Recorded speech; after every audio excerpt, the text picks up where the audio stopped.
tell you one thing, these bacon bites, or whatever they are, they're a bargain in Tesco's. 77 pence for this dollar. That is a bad deal. Whoa, fried bread. Everyone hates fried bread for some reason. But I love it. And yeah, it's not healthy, a bit of a bread soaked up with a fat there, but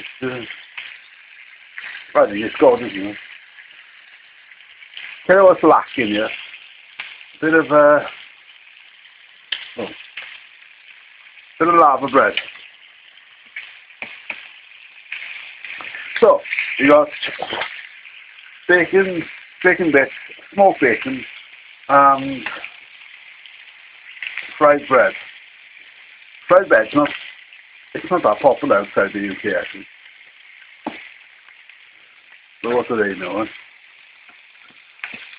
To me, everybody else is gorgeous. So feastometal@blogger.com. And fried bread is so easy to make, it's much better than toast, you know. Just shove it in the fat. As I said, no, it's not healthy, but what is these days? I love it.